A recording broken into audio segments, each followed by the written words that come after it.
everybody, I'm Steph Hodge with BoardGameGeek here with David and Matt from DeVere, and we get to look at Out of This World. How are you guys doing today?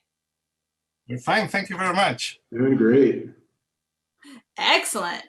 And so tell me a little bit about the backstory of Out of This World and how it came to, like, what was the inspiration? And I love this artwork because I got to look at it a little bit online before and stuff, and so it kind of gives me like a 90s vibe almost. Just like yeah, that's exactly the idea. I mean, the designer came to us with a prototype of the game at the UK Game Expo a couple of years ago, and he already had that really nice theme integrated in the prototype that he had. So I, as a publisher of this game, I absolutely love the concept of playing in the 90s or whatever. I mean, I was a teenager back then, so that's my vibe. So being able to bring out that fluff and put all of those pop references into the game, that's just fantastic. Yeah, I like that as well. So tell me a little bit about, like, what kind of game is this? Well, this is a cooperative game. So we are a bunch of kids who will be dealing with a supernatural threat of some sorts. Obviously, all the grown-ups, they have better things to do, so they're not going to be paying any attention to whatever's going on. So everything we have to stop these monsters is ourselves and our toys and whatever we have laying around.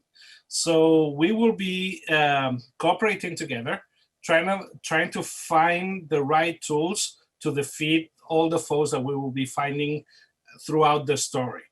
So this game, as I said, it's a cooperative game, but also it's a storytelling game. You have different scenarios that you will be seeing throughout different games, and there's like a whole storyline that you can develop. There's something interesting about this particular game is the fact that there's a way to mitigate the alpha player thing that happens when you're playing cooperative games, because we will be playing with a communication limitation. So only one of us will be able to speak out loud during a full round. Okay, so everybody will be doing their own thing, but we need to coordinate before starting to clean things up and fighting the monsters. Right, so there's a bit of a quarterback element, but everybody gets to take turns being the quarterback. Okay, nice. And so I know this plays, you need 3 or more players. How many can you play with? You can play up to 5. Yeah, up to 5. Yeah, okay. There's like 5 character cards in the game that you can decide whether if you want to play them as a boy or a girl. But the rules are exactly the same, and you can play up to 5. Yes. All right. So do we want to walk through like a sample turn, what we're going to be doing, kind of thing? Explain the game. Maybe we could talk about some of the game components briefly. First, yeah, sure. To do a couple turns. Sure. Yeah. Let's see what's in the game here.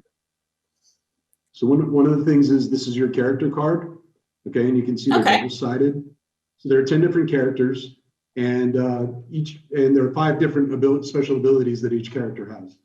So, for example, like Rebecca here, she'll allow you to let another player equip an item. Okay, and you'll see how that makes sense in a little bit. Okay, so each of us will get our own character card like that. Yep, there's Ramesh. Ramesh, okay. Nice. So we get our character card. So everybody has a unique ability. Exactly. Then you've got your item cards. And these are what you're going to use to defeat the foes. Okay, so you're going to equip them or spend them. Sometimes they have ongoing abilities. This one allows you to lose 1 less time token per turn. Or this one you can spend it to discard all of your foes, that sort of thing. Oh yeah, the bag of dice. I see it. Oh, there you go. Yeah. And there are 5 different types of items. So you got like toys. What else are there, Debbie? Yeah, it's toys, music, weapons, what else? Games, and tools, and music. Yeah, and then there's like the Joker cards that you can use as any of the different types. Oh, nice. Okay. Then you also have your faux cards, these black ones here. Oh, that's the scenario card, right? So there are 5 different scenarios, and like they were saying, each one is a story. If you flip over birthday bash card, yeah, that one. It gives you the little story, and you can read it to kind of set the scene, right? And then, like David said, they're all connected. And each scenario starts with different faux cards and different item cards in the initial deck. So, and they also determine the goal of the game for that particular game. Okay. Nice. And are those little bomb tokens in the middle, or are they timers? It's like a little timer thing, like the one that our like teacher used to have. Oh, okay. Nice. And so that will be the timer for the game, or? Yes, that's the case. Okay, cool. And then lastly, you have your faux cards, which I don't see one out on the table there, the black ones. If you have one, if you want to rifle through the deck a little bit and see if you can pull one out. There you go. Mailbox. Faux cards yeah, they're basically annoying cards. Some of them limit the actions or the abilities that you can take in the game. Some of them, and if you have them at the end of the round, if you've acquired foes and you weren't able to get rid of them, they take the counters off the clock. That's how that works. But you can spend some of your item cards to get rid of the foes. So like that ornamental animal, for example, you've got to spend 1 of the green electronics cards plus 3 of any other type, and then you can discard the foe, and it's not going to eat your timer anymore. And can people work together to get rid of these cards, or does one person have to get rid of the card themselves? You can only take care of the monsters that you end up drawing, but since this is a cooperative game, whenever you draw a monster, you do exactly what you're doing. You put it next to your character, and during the phase of the game in which you can actually talk, you can see if you're missing anything that you need to take care of that particular guy. If not, there's one of the actions that you can do during your turn is hand over cards to another player. So what you do is you can play 2 cards of the same value or the same type, and you can then hand them over to one of your colleagues, and then on their turn they can try to take out the monster that is haunting them. Okay, and so on each person's turn, how many actions do you get to do? You get to, first of all, you draw 1 card, and then you can do one of the 3 follower things. You can either hand over cards to another player, you can equip them, so I will explain that in detail in a minute. You can defeat a foe, or you can use one of the cards that you have equipped previously. So in order to win the game, we will see whatever is going on with the particular scenario, and we're going to have like some winning conditions. Usually they are like that every player needs to have as much value of items equipped in their inventory. Okay, so what you want to do is you're going to have a hand of a few cards, and then you can use those cards to either equip them and then get the points that they're worth for, and eventually winning the game, hopefully, or you can use them for the other actions.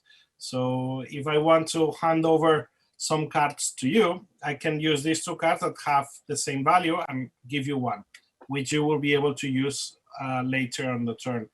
Or I can discard as many of these cards as needed from my hand in order to defeat a monster. So most of these, some of these cards, they just have a value and nothing else. But some of them they have special abilities down here at the bottom. So if you have these guys equipped, you will be able to use them during the game. And that will give you like extra actions or different things that bend the rules a little bit here and there to help you defeat the monsters. So for example, this has a passive ability that at the end of the game, this card is valued 7 instead of 5, for example, which is a pretty good one, by the way. Mhm.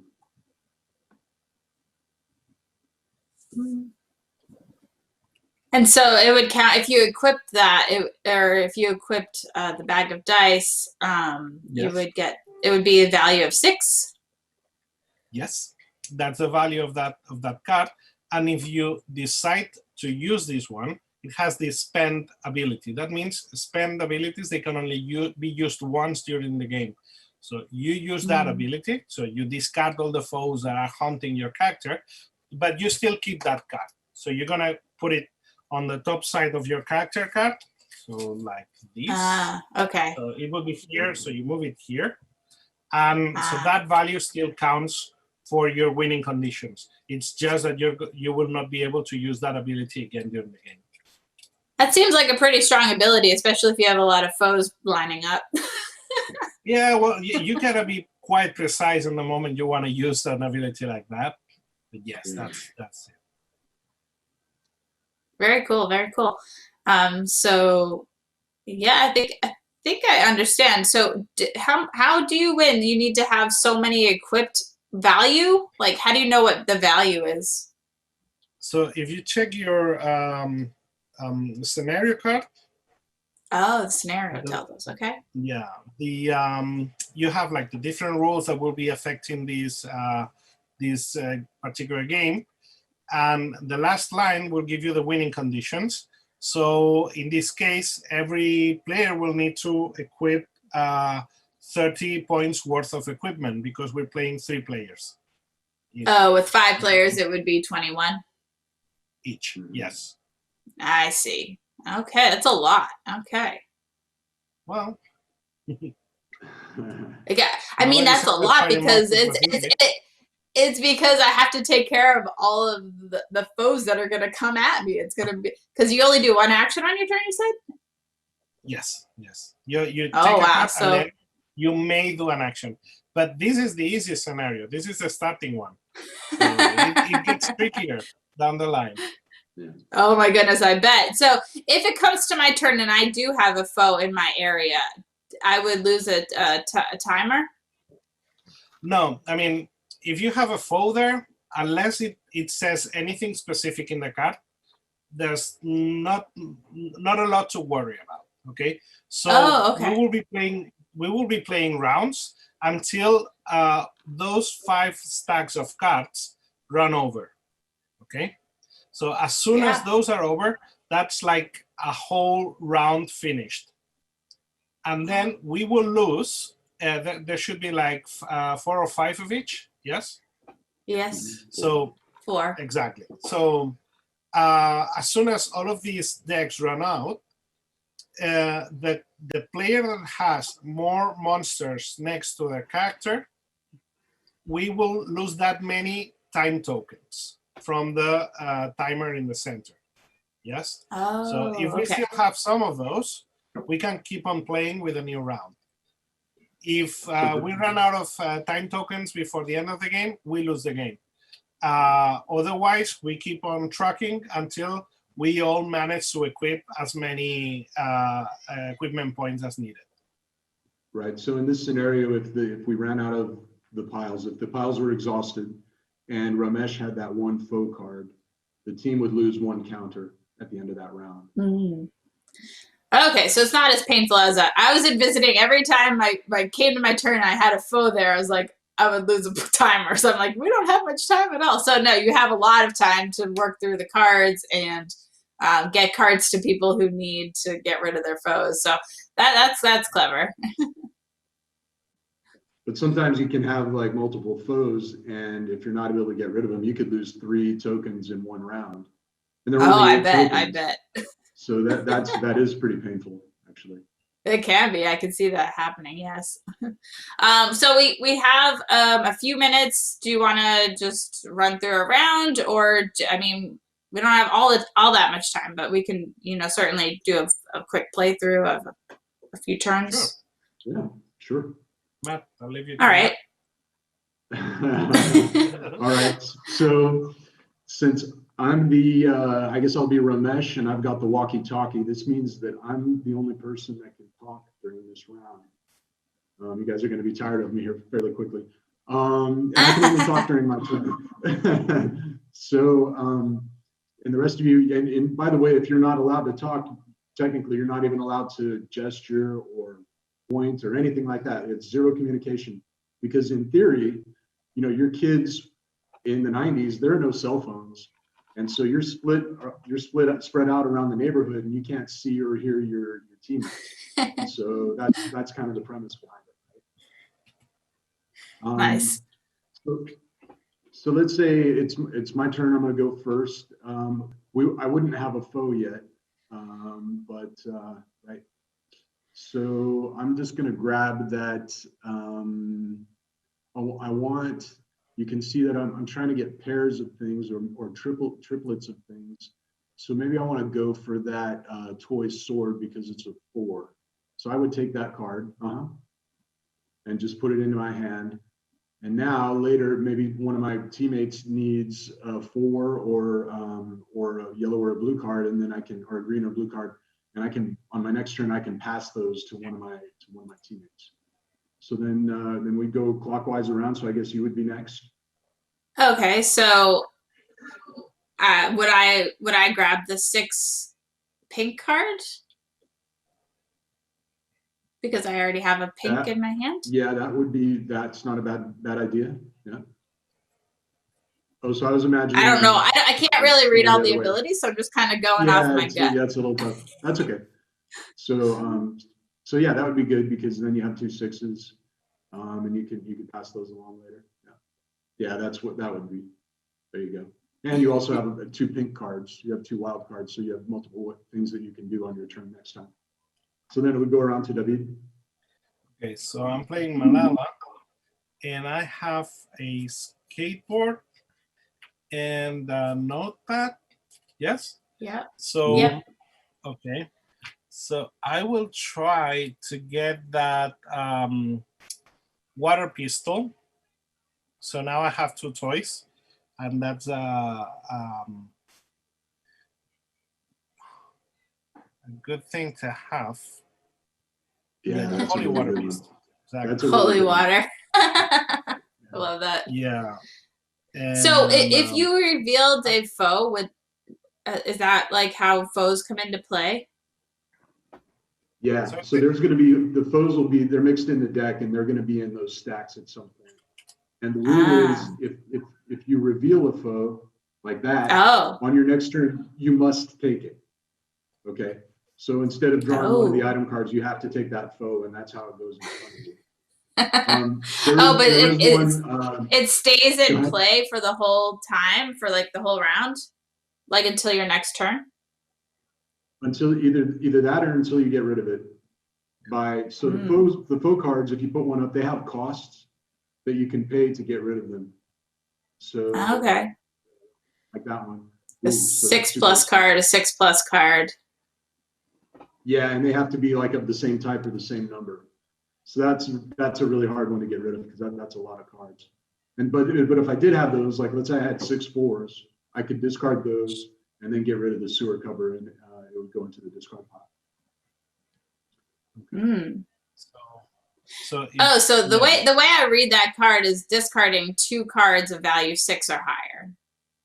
Yeah. Oh, okay. I mean, I'm sorry. Okay, yes, I just want to make sure I was reading it correctly. Yeah. Because if let's say you revealed that card, it stays in play until your next turn, then you have to take it. But if I wanted to, could I take it since I know I could complete it? No, the thing is that you take a card. If there's no monster showing, you will take any objects. But if there's a foe there, you have to take that one. Okay. Okay. So if this was if in my turn I took that card and I revealed this foe, now on Matt's turn he has to take that foe. He has to take it. I see. Okay. I do. He has to take it, or he can leg it. If he legs it, he will discard all of his cards and just end up playing for this round. But then you, as the next player, will have to take it. So okay, I can run away from the monster. and so you take it, and now you force me to take the next foe because there's another foe right behind it. Yes. I was gonna give you 2 cards. So the Well, you foe could would on have your to next go. turn. You can say play your turn. I mean, you have to take a card. If it is a foe, you put it next to your character, but you can still play whatever things you were supposed to be playing. Oh, okay. So if I take that foe card, I can still pass you the 2 6s to Ramesh. Yes. I could. I'm the girl called Star. Nope. Nikki, that foe stays with Ramesh. Yes. And so I have the foe in the lineup. The foe in the lineup has to come to me. Yeah. You take it. You put And it next so, to your character. As my action, I'll take as my action, I would take the 2 6s in my hand and hand them over to Ramesh. Okay. So now you just give him one of the 6s, whichever one I you can only use, give and one. not the other one. Okay, so you can give him the orange 6 or the pink 6. Yeah, that's fine. It's fine. Yeah. And so hopefully that will help you defeat the monster, the foe. Exactly. Mm-hmm. All right. Now it would be my turn, and I will take the guitar because I already have like a music thing. Oh, there's another monster for Matt.